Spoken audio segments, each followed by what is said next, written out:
सभी मित्रों का गवर्नमेंट.ब्लॉग्स यूट्यूब चैनल पर स्वागत है। आज हम अध्ययन करेंगे विद्युत चुंबकीय प्रेरण, जो कि विद्युत चुंबकीय प्रेरण अंग्रेजी में से बोलते हैं इलेक्ट्रोमैग्नेटिक इंडक्शन। तो today study about electromagnetic induction, जिसे शॉर्ट में EMI कहते हैं।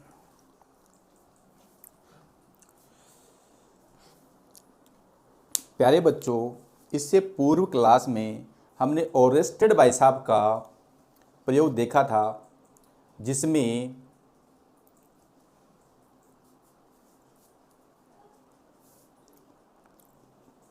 हम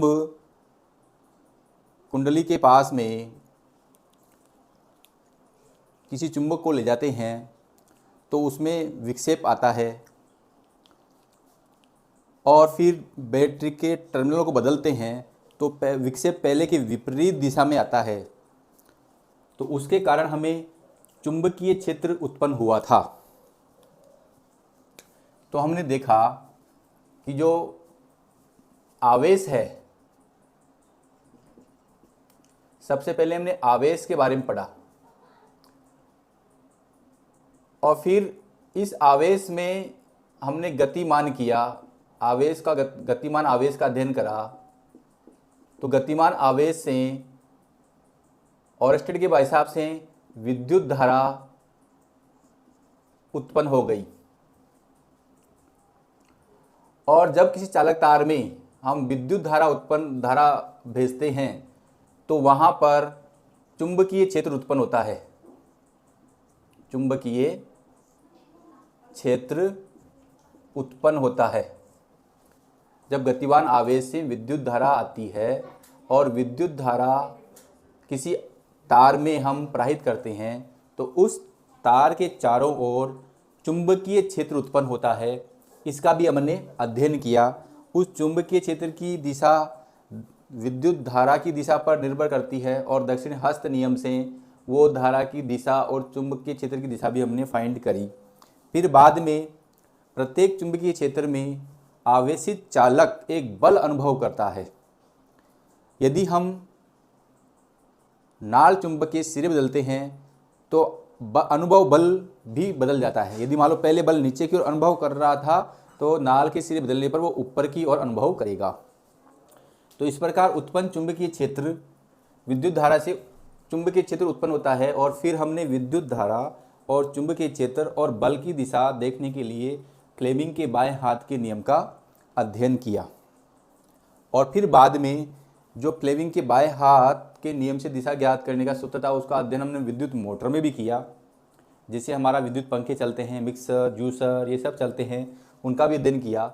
अब जो नेक्स्ट जो टॉपिक है वो है कि उत्पन्न चुंबकीय क्षेत्र से विद्युत धारा प्राप्त करना। उत्पन्न चुंबकीय क्षेत्र से विद्युत धारा प्राप्त करने की जो प्रक्रिया है, उस प्रक्रिया को ही हम विद्युत चुंबकीय प्रेरण कहते हैं।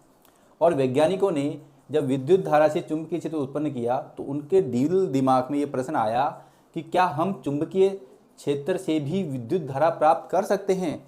तो इस पेचकस में फैराडे भाई साहब ने एक प्रयोग किया, और वो प्रयोग सक्सेसफुल रहा और उन्हें चुंबकीय क्षेत्र से विद्युत धारा प्राप्त करने में सफलता मिली, जो एक विज्ञान के क्षेत्र में क्रांतिकारी कदम था। तो माइकल फेराडे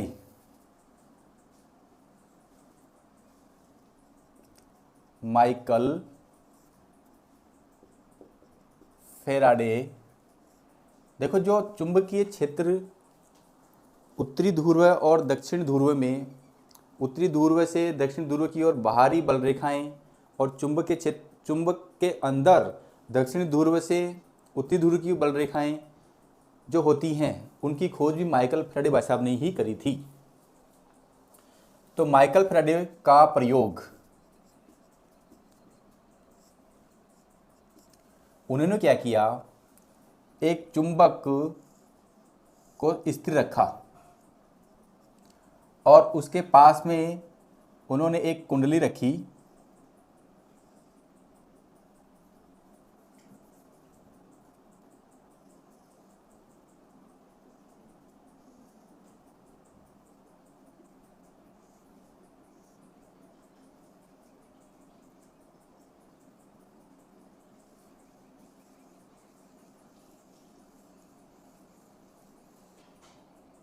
और इस कुंडली के सिरों को गैल्वेनोमीटर से जोड़ दिया। ये गैल्वेनोमीटर का 0 विक्षेप है। तो केस नंबर फर्स्ट में जब आपकी चुंबक स्थिर थी तो गैल्वेनोमीटर में कोई विक्षेप नहीं आता है, अर्थात इसमें कोई विद्युत धारा प्रवाहित नहीं होती है। विद्युत धारा प्रवाहित नहीं होती है। विद्युत धारा प्रवाहित नहीं होती है।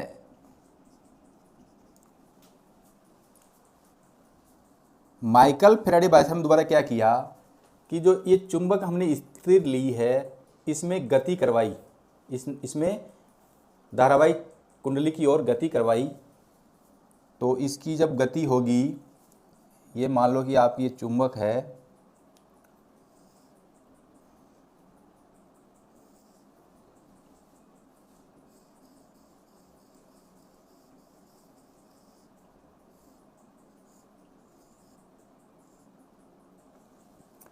जब इस चुंबक के उत्तरी ध्रुव को इसके पास में गति करवाई हमने, गति इसकी ओर जब गति करवाई तो गैल्वेनोमीटर में विक्षेप इस दिशा में आया। पहले विक्षेप 0 था, ये 0 वाली विक्षेप की स्थिति है और ये इसमें ये विक्षेप आ गया, अर्थात धारावाहिक कुंडली में धारा प्रवाहित होती है। आई बहती है।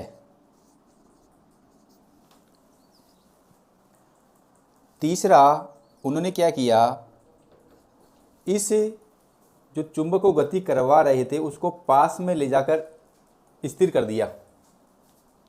इसको पास में ले जाकर स्थिर कर दिया।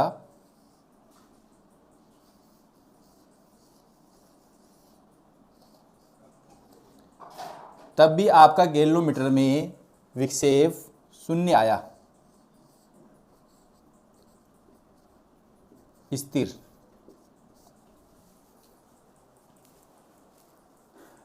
तीसरे प्रयोग में उन्होंने क्या किया,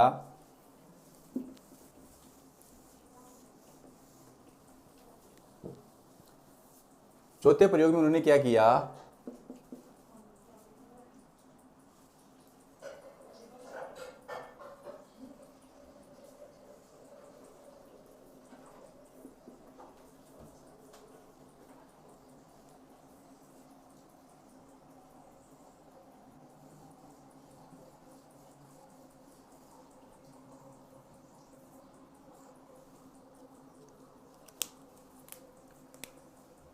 यह स्थिति 0 पर थी। इस चुंबक को इस साइड में ले गए, इस साइड में क्या करवाई, गति। तब गैल्वेनोमीटर में विक्षेप इधर आया। पांचवें प्रयोग में उन्होंने क्या किया, कुंडली को दूर ले जाकर स्थिर कर दिया।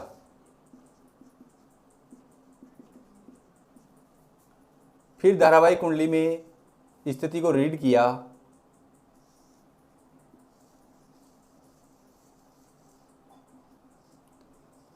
तब भी विक्षेप क्या मिला, शून्य।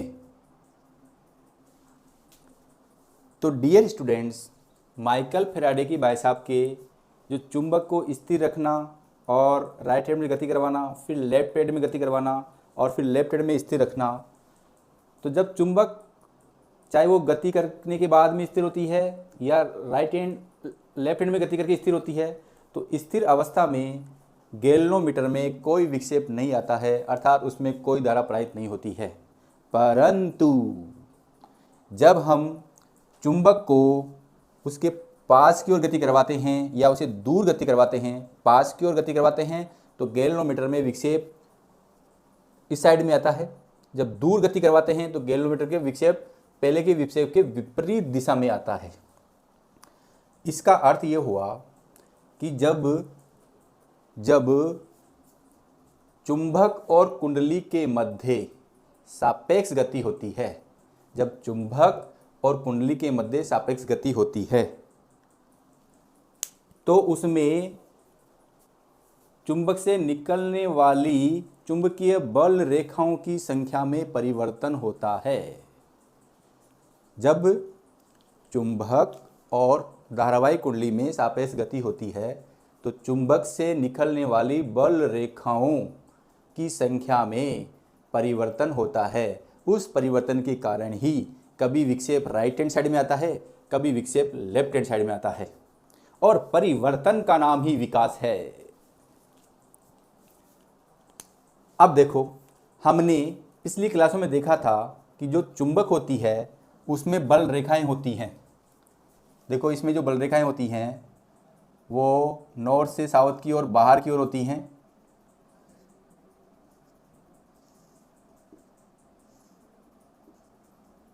ऐसी होती नहीं होती है।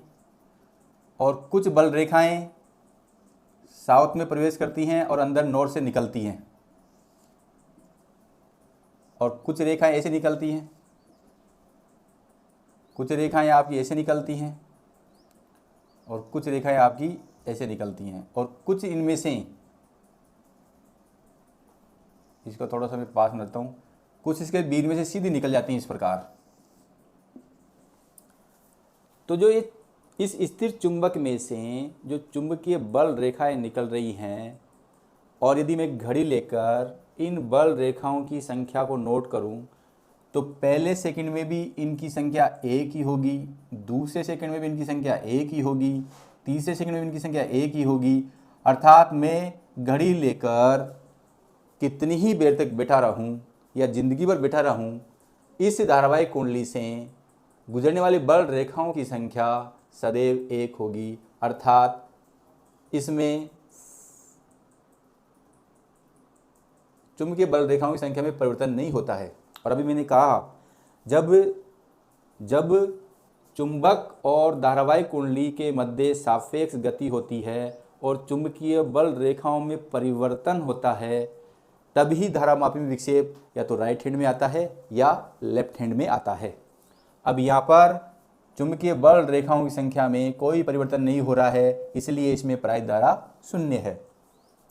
अब मैं चुंबक को यहाँ पास में लेके जा रहा हूँ, तो ये निकलने वाली जो बल रेखाएं हैं पास में लेके जाऊँगा, जो ये निकलने वाली बल रेखाएं हैं ये पास में जाएगा, तो इसमें मान लो ये 1 2 3 4 5 गुजरेंगी।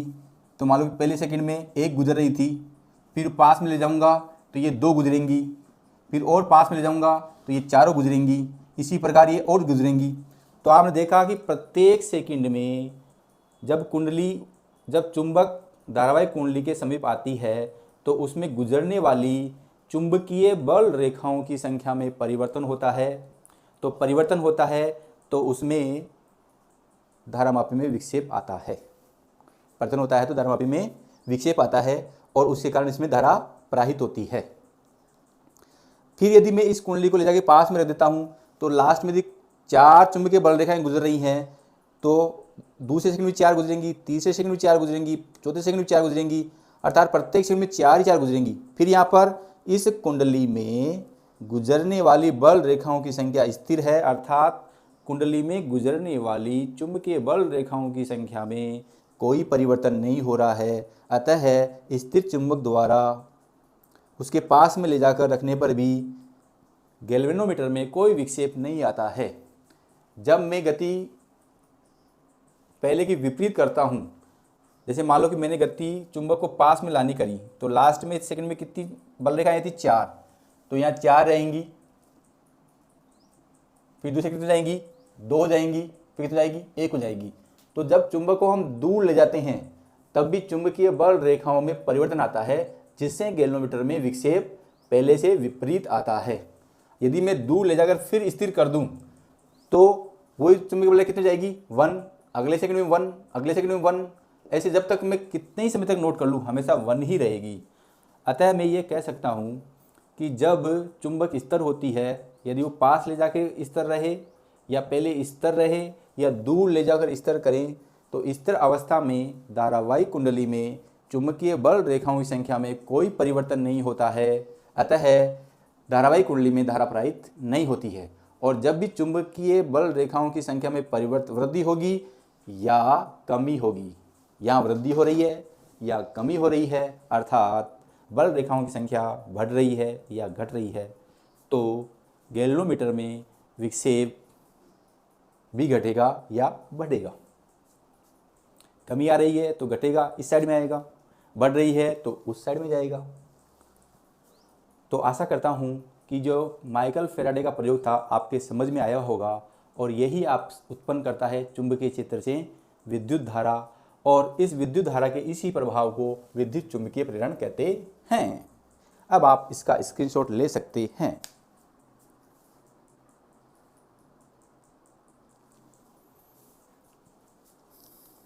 तो आप परिभाषा लिख लीजिए।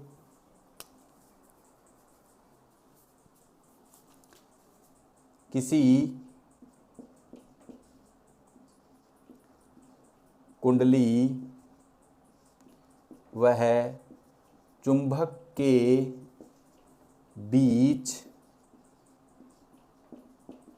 सापेक्ष गति के कारण, किसी कुंडली व चुंबक के बीच सापेक्ष गति के कारण उत्पन्न विद्युत प्रभाव को विद्युत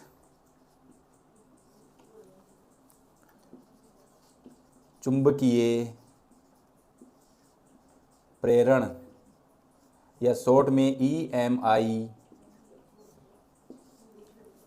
कहते हैं।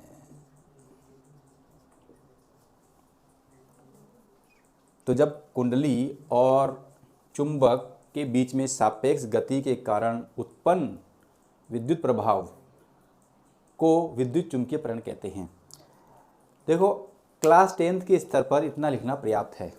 यदि इस चीज़ को हम थोड़ा माइकल फैराडे के पॉइंट ऑफ व्यू से देखें, तो जब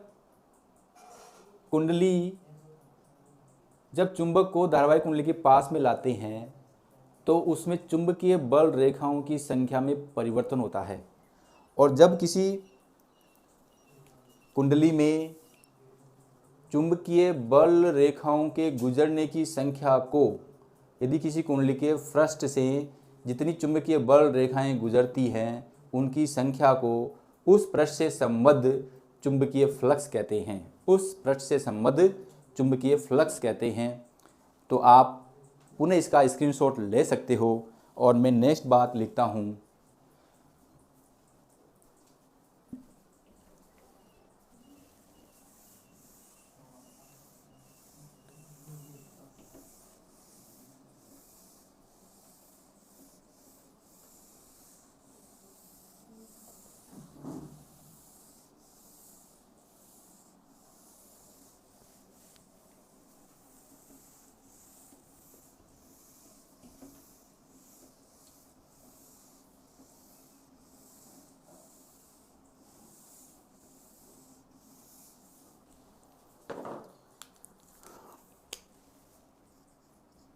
चुंबकीय फ्लक्स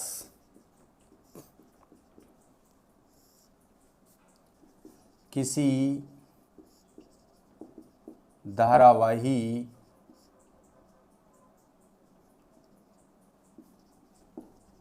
कुंडली के पृष्ठ से गुजरने वाली चुंबकीय बल रेखाओं की संख्या को उस पृष्ठ से संबद्ध चुंबकीय फ्लक्स, इसे हम फाई बी से प्रदर्शित करते हैं, चुंबकीय फ्लक्स कहते हैं। आपने देखा होगा कि जो माइकल फैराडे का प्रथम चित्र था उसमें धारावाहिक कुंडली से एक चुंबकीय बल रेखा गुजर रही थी, दूसरे से 2 भी गुजर रही थी, 3 भी गुजर रही थी, 4 भी गुजर रही थी। तो जब 4 गुजरी थी तो चुंबकीय फ्लक्स 4 होगा, 2 गुजर रही थी तो चुंबकीय फ्लक्स 2 होगा, 1 गुजर रही थी तो चुंबकीय फ्लक्स 1 होगा। जितनी बल रेखाएं गुजरेंगी उतना चुंबकीय फ्लक्स होगा। अब इससे मैं ये सिद्ध करना चाहता हूँ कि जब हम चुंबक को पास में ले जाते हैं, जब हम चुंबक को पास में ले जाते हैं धारावाहिक कुंडली के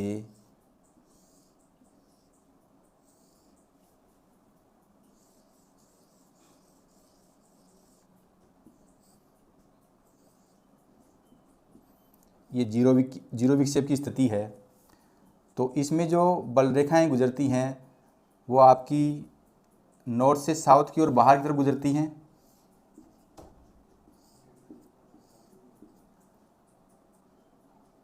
और इधर से ये आएंगी, ये अपन जानते हैं,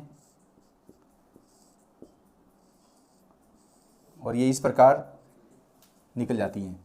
अंदर की ओर साउथ से नॉर्थ की बहती हैं, तो बाहर की ओर नॉर्थ से साउथ की ओर बहती हैं। इस चीज़ का हम अध्ययन पूर्व क्लास में हम कर चुके हैं। अब मैं इस चुंबक को धारावाहिक कुंडली के पास में ले जाऊंगा, तो पहले इसमें चुंबकीय फ्लक्स 1 था, फिर 3 हो जाएगा, फिर 5 हो जाएगा। पहले 1 था और पास में ले जाऊंगा तो 1 2 3 हो जाएगा, और पास में जाऊंगा, ये पास में जाएगी तो ये भी इसमें प्रवेश करेगी, फिर 5 हो जाएगी, ऐसे और बढ़ेंगी। जैसे जैसे कुंडली को यदि हम एक साथ गति करवाएंगे तो गैल्वेनोमीटर में विक्षेप भी एक साथ वृद्धि होगी, और धीरे धीरे गति करवाएंगे तो गैल्वेनोमीटर के विक्षेप में भी धीरे धीरे वृद्धि होगी। इसका मतलब ये हुआ कि जब चुंबक को हम कुंडली के पास में ले जाते हैं तो उसके चुंबकीय फ्लक्स में परिवर्तन होता है, अर्थात बल रेखाओं की संख्या में वृद्धि होती है, या दूर ले जाएंगे तो कमी होगी। इस वृद्धि और कमी के कारण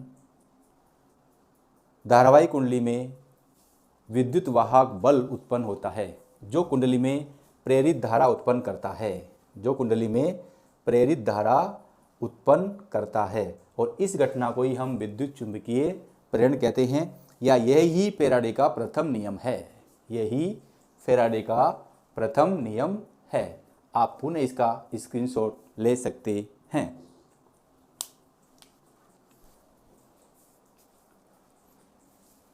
अब इन विद्युत चुंबकीय प्रेरण का हम उपयोग कहाँ करते हैं, वो अपन उपयोग करते हैं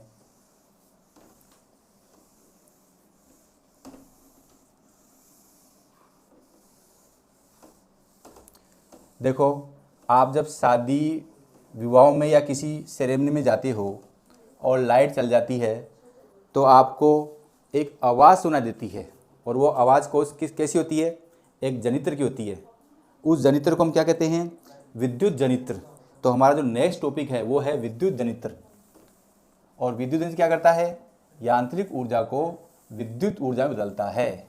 विद्युत जनित्र क्या होता है, यांत्रिक ऊर्जा को विद्युत ऊर्जा में बदलता है।